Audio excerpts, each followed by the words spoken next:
You're listening to the Sex and Psychology Podcast, the sex ed you never got in school and won't get anywhere else. I am your host, Dr. Justin Lehmiller. I am a social psychologist and research fellow at the Kinsey Institute and author of the book, Tell Me What You Want, The Science of Sexual Desire and How It Can Help You Improve Your Sex Life. How do you create lasting connection with a partner and sustain passion in a relationship? In today's show, we're going to explore the secrets to making these things happen. My guest has just published a new book that explores the 5 things you need to do to cultivate a healthy and satisfying sex life. We're going to discuss each of them in detail and share practical tips on how to incorporate them into your life. By following these tips, you can learn to have the kind of sex that we all really want to be having, which is where it feels almost effortless because you're just totally in sync with your partner. I am joined once again by Dr. Emily Jamia, an ASEX certified sex therapist based in Houston, Texas. Emily is also a sex educator and researcher with over 15 years of experience. She hosts the popular Love and Libido podcast and offers online workshops to help people improve their intimate lives and relationships. Emily is author of the new book, Anatomy of Desire, 5 Secrets to Create Connection and Cultivate Passion. This is going to be another fascinating conversation that you won't want to miss. Stick around and we're going to jump in right after the break. When people talk about men's health and fitness, something that often gets left out of the story is penis health. But we need to talk about it because maintaining a healthy penis is important for maintaining a healthy sex life. But how exactly do you do that? Allow me to introduce you to Exerciser, the world's best-selling penis pump with over 1 million satisfied customers. Exerciser harnesses the power of water through a hydraulic vacuum to draw blood safely into the penis and promote healthy circulation. Exerciser is the world's only FDA-regulated hydro pump, and it provides a discreet and effective way to exercise an area of the body that's neglected in the gym so that you can truly get a full-body workout. Some of the benefits include improved erection quality, more staying power, and more intense orgasms. It only takes a few minutes per use and can easily be added to your regular bathing routine. The greatest benefit is typically felt after just 2 weeks of regular use. But similar to the gym, results vary by user and use. Exerciser offers a 60-day, 100% money-back guarantee starting from the day the product lands on your doorstep.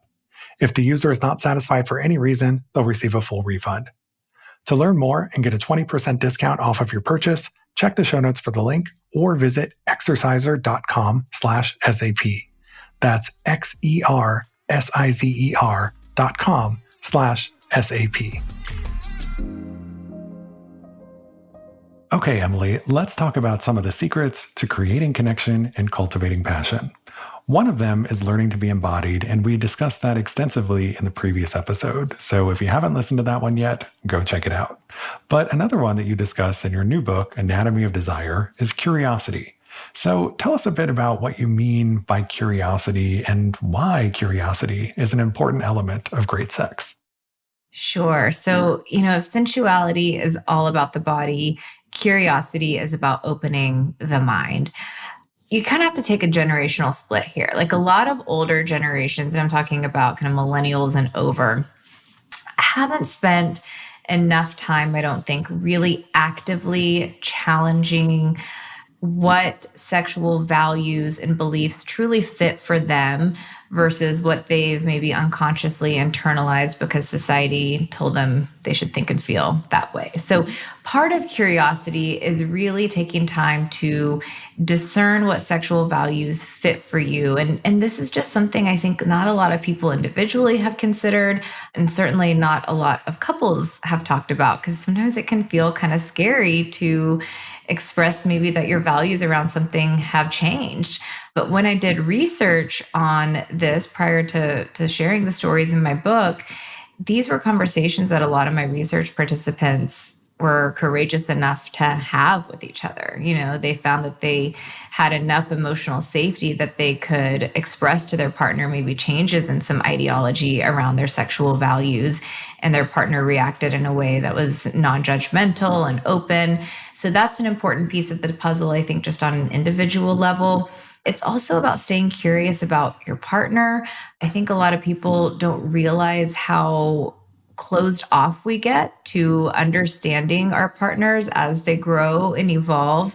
Relationships are living, breathing organisms that evolve with time, but many of us kind of have a set it and forget it mentality. So, like, it's simple things sometimes, like, rather than asking your partner, did you have a good day at work today? Like, what was the most challenging thing you experienced at the office today? Like, that's an open ended question that invites a deeper discussion and maybe even gives you the opportunity to learn something new about your partner. We talked a lot about embodiment and sensuality in the last episode. This may seem almost counter to that because we're talking about opening up the mind. But what I always tell people as they're going into this book is to first assess where you are in your relationship. Think about what you need. If you are living really hectic, chaotic lives, like, read sensuality. If you, like so many of my clients, feel like you're kind of stuck in a monotonous, boring rut, like, open up the curiosity chapter because there's a lot there. I cite your research in this chapter on fantasy and opening up the mind. And I'm sure you would have a lot to add beyond what I included in the book. And so I think it's really important to tap into the erotic mind because it is so ripe and rich with excitement, but something not a lot of people, I think, feel comfortable exploring. Yeah, so curiosity is important on multiple levels. Like having just kind of like individual curiosity as you're going through life about having different experiences, but also having that curiosity with your partner and asking, questions along the lines of what you did that can kind of promote more connection by having a deeper conversation rather than just the superficial stuff that we typically tend to talk about most days. But it's also, curiosity in the bedroom and in terms of our sexual interactions with our partners. And, so many people fall into sexual ruts and routines. And we know that novelty is one of the keys to keeping passion alive. It's trying new and different things, but trying new things and being open to trying new things. Like for some people, that can seem kind of stressful, maybe even a little bit scary because it's like you don't know how it's going to go. So, do you have any tips on kind of like just how you can work past some of the barriers to curiosity so that you can get to that place where you're just open to exploring new things? I do. I think once we understand the psychology of sexual novelty, it makes it feel like it's a lot easier to attain. And this is where flow science comes into play again. So remember, a lot of this work was influenced by research into flow state. One of the most surefire ways to get into the zone or to get into flow is by striking the right challenge skills ratio. So if you imagine an XY axis, where on the Y axis you have how challenging something is, and on the X axis you have your skill set. If the challenge of what you're doing is too far above your skill set, you'll feel anxious and scared and intimidated. If the challenge of what you're doing is too far below your skill set, you'll feel bored. Imagine you're a tennis player and you just play with the exact same person who's at the same level of you on the same court day in, day out. Like, you're going to feel kind of bored and uninterested after a while. And I think this is what happens for people who get stuck in a sexual rut. And then they start thinking of trying new things, but they go too hard too fast and they get anxious and they're like, well, I just want to stay back into my safety zone. But what we know from flow state is that the challenge of what we do only needs to be 4% greater than the skill. This was a conversation I had with a client after I wrote the book, and I wish I could have included it in because it's, I think, really beautiful. But it was something like, they did missionary position most of the time, and it was a heterosexual couple, and he would kind of brace himself on his forearms like many guys do during missionary. But instead, one night he reached down and took her hand in one of his hands and used the other hand to hold the back of her head. And they continued sex in the missionary position, but just changing where his hand placement was, like, drew her focus in so fast and really intensified the experience. So sometimes it's about making these really subtle shifts that is all you need to enhance focus, which will put you into a flow state. Yeah. And, when it comes to, say, incorporating fantasies into sex, a lot of people have kinky fantasies. And sometimes for people who've never explored them, they do go too far too fast. They might buy all the equipment and they're going to use blindfolds and whips and chains and, all the things all at once. But maybe a better place to start is like just a blindfold. Like, let's just try Yeah. that as our entry point, and then you can always expand and build from there. So, yeah, I mean, I think that's all great advice in terms of being curious. It's about taking the baby steps. It's baby steps to whips and chains. Baby steps to whips and change. Slow your roll, people. So, another secret to great sex is adaptability. And you say that curiosity is a prerequisite for this. So, we need to open our minds first, become curious, and then learn to be adaptable. But what does it really mean or look like to be adaptable? What are you talking about here, and why is this important for good sex? Yeah. So curiosity is, I think, an important first step. And then adaptability is about having the courage to make changes and adjustments as life changes around you. I think a lot of people get stuck in a very narrow sexual script. And what I always remind people is the sex you have in the early days is going to look different a few years in, or if you're trying to conceive, or if you have little kids at home, or if your hip suddenly goes out and you can't, depend on the same tried and true positions that you're used to. Couples in my research study continued to have great sex despite chronic health problems. I mean, I had someone who had like terrible chronic pancreatitis, despite, overcoming things like cancer. Like they did not let these things stop them from finding ways to be sexual. And this is where we have to really broaden our definition of what sex is, because a lot of times we just can't rely on, like PV intercourse, or intercourse is the way, we typically have sex. We have to have a broader definition so that we have more tools at our disposal when things maybe don't go according to plan. Statistically, at some point, erections will be challenging. For most people, at some point, that's going to happen. Are you going to let that stop you from continuing to share your body with your partner in a way that's pleasurable and erotic? My research participants didn't let things like that stop them. So adaptability is really about having a very go with the flow attitude. I referred a lot to Susan David's material in this chapter on emotional agility. One thing she encourages people to ask themselves is like, but what else am I?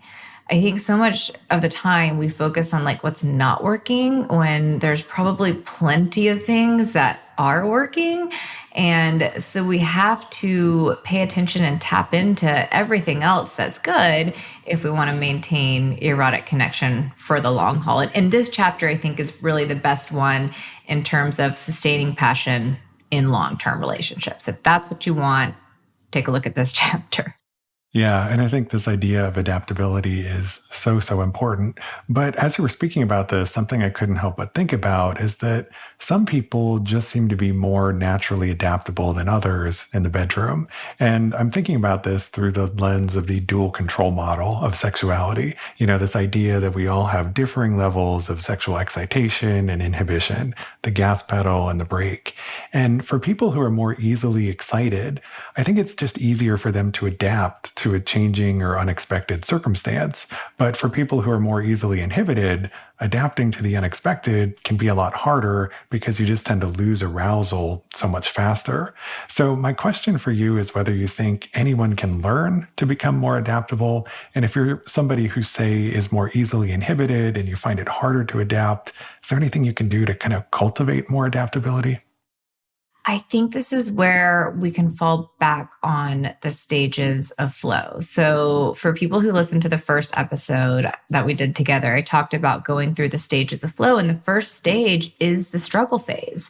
And this is where it doesn't necessarily feel good. You're not in the zone. You feel flooded with cortisol. You're not sure if things are going to, end up progressing to a point that it is pleasurable and you can get into the zone.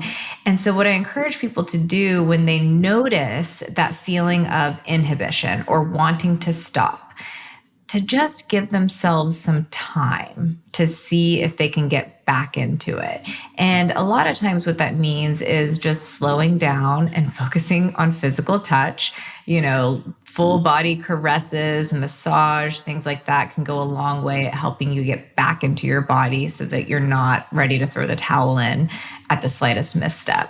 I think also this is where, mindset comes into play. People who have kind of a narrow, fixed mindset or hold sexual destiny beliefs are just more likely to feel inhibited or lose excitement. But I do believe that these are developable skills if you put the effort and intention in.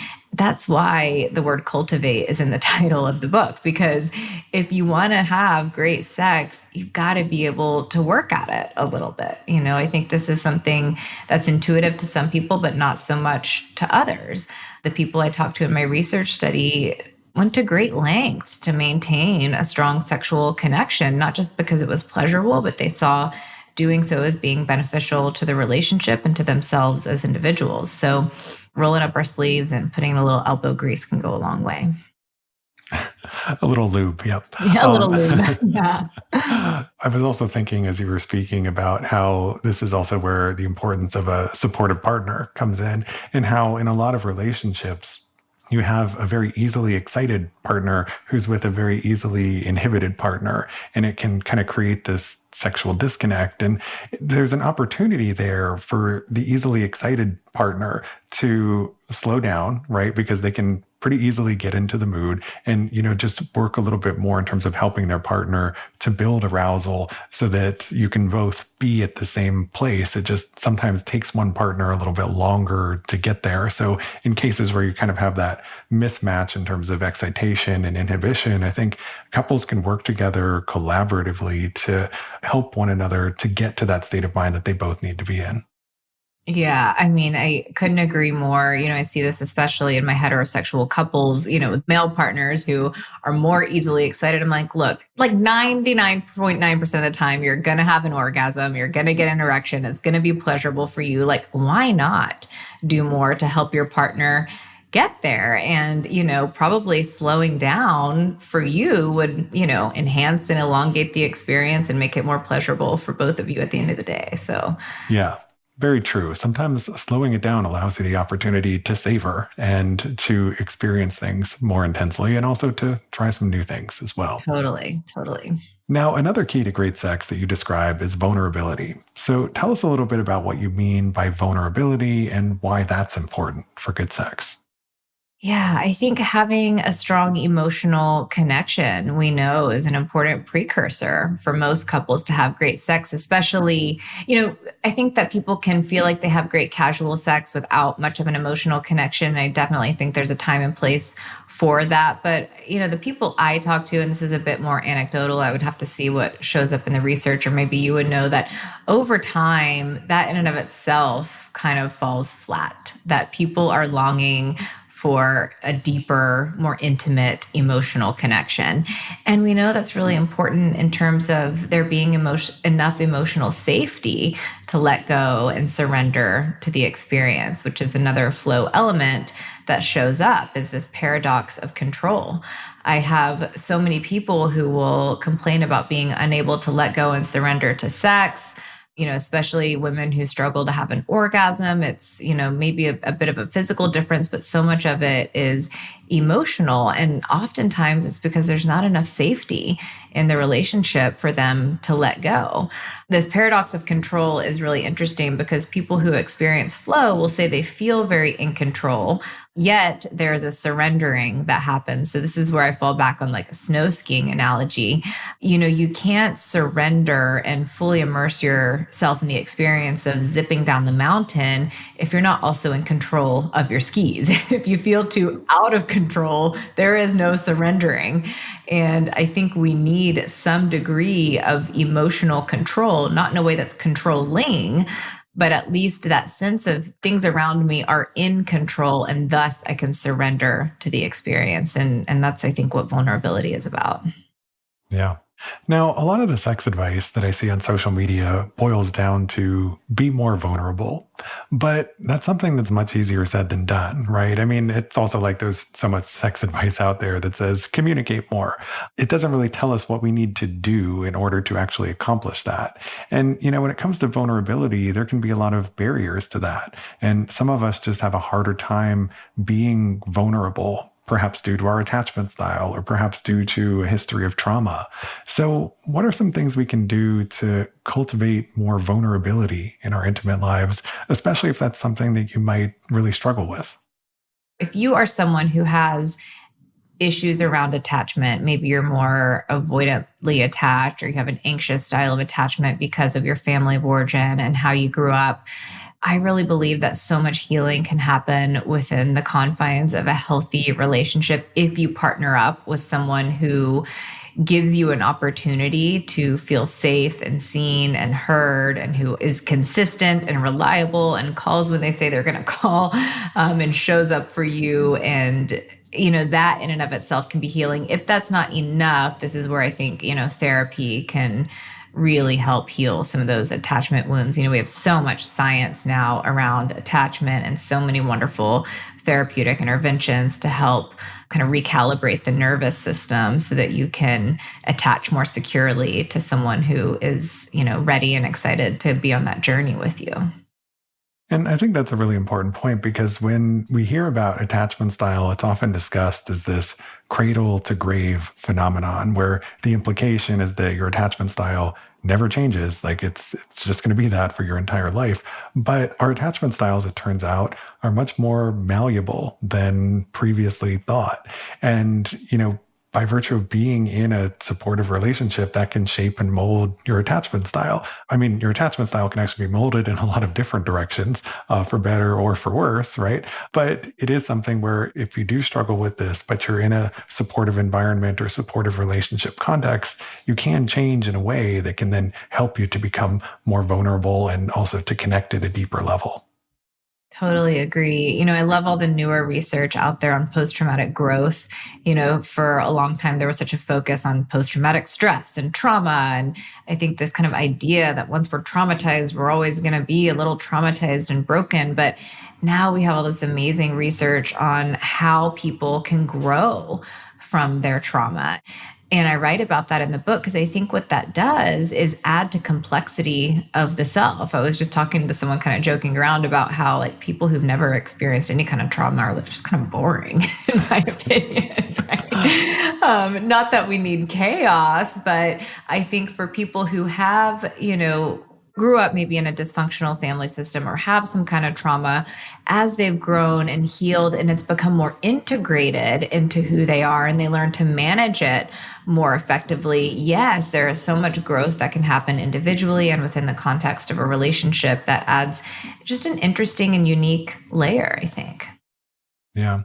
No, and that is absolutely very true that trauma does shape so much of who we are, but it really depends in terms of the way that we cope or deal or respond to that trauma can change in a lot of different directions. Now, the final secret to good sex that we're going to discuss is attunement. And that's a term that I'm sure some of my listeners probably aren't familiar with. So what the heck is attunement anyway? I'll start with an analogy. So the analogy I always give is like a pair of ballroom dancers who appear to move as one unit. She knows when he flicks his wrist a certain way, what that's signaling her body to do, and they get in sync without really having to have much of a conversation about how that happens. In tune can just be thought of as being in sync with our partner. This doesn't usually happen unless we have a good deal of experience with that person. There's a whole phenomenon of like co-regulation and how one person's nervous system activity can kind of predict another person's nervous system activity in close relationships. Bridget Freihart has done some interesting research on this at UT. I think she's doing a fellowship at Harvard now, but looking at couples who are co-regulated and how that impacts the way they feel about each other sexually and their satisfaction, and finding that there's a really strong link between the two.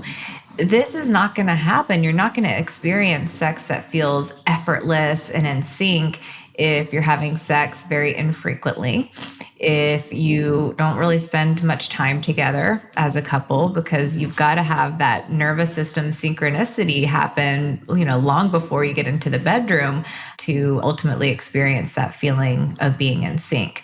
This is also where we go back to learning to read each other's nonverbal cues. Women are a bit more skilled, I think, in reading nonverbal cues than men are. So I do a lot of coaching with men on learning to pick up on some of the more subtle cues of their partner. But I think that what a lot of my research participants described is, it may sound a bit cliche, but like feeling as one in the bedroom. But that's what feels so transcendental to a lot of people. And this is what that chapter is about. Yeah.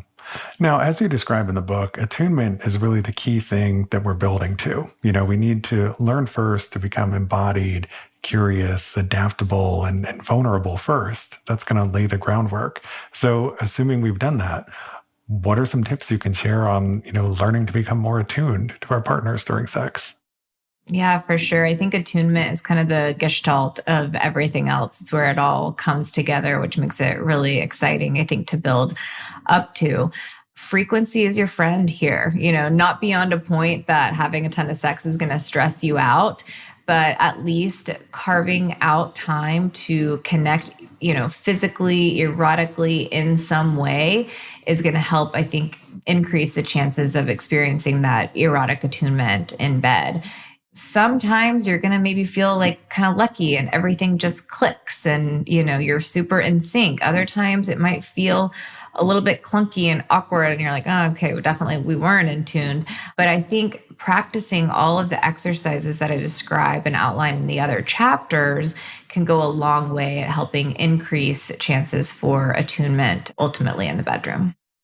I think you're right that it's kind of a skill that you need to build up and try and maintain through regular sexual interaction, having it with some frequency, because if you're not doing it very often, that's just going to naturally make it harder to stay in touch, to be attuned with each other's needs and wants and desires sexually.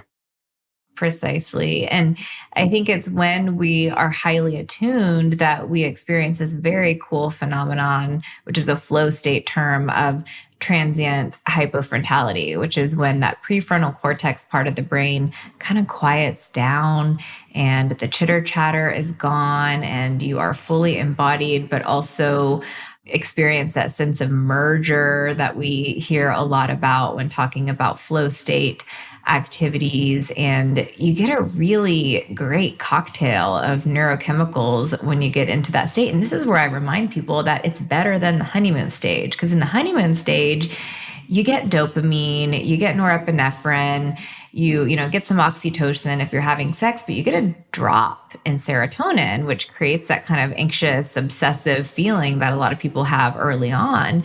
When you have sex that puts you in flow, you get the honeymoon stage chemicals plus more serotonin, plus things like anandamide, which makes your body feel really charged.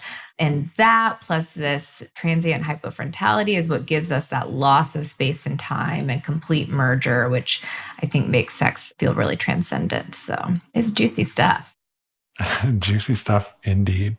Well, thank you so much for this amazing conversation, Emily. It was a pleasure to have you here. Can you please tell my listeners where they can go to learn more about you and your work and get a copy of your new book?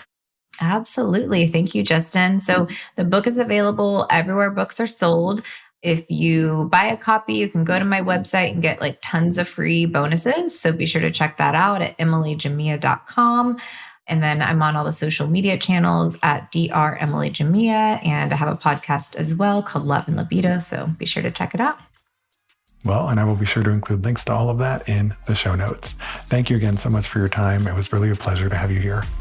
Thank you, Justin. My pleasure.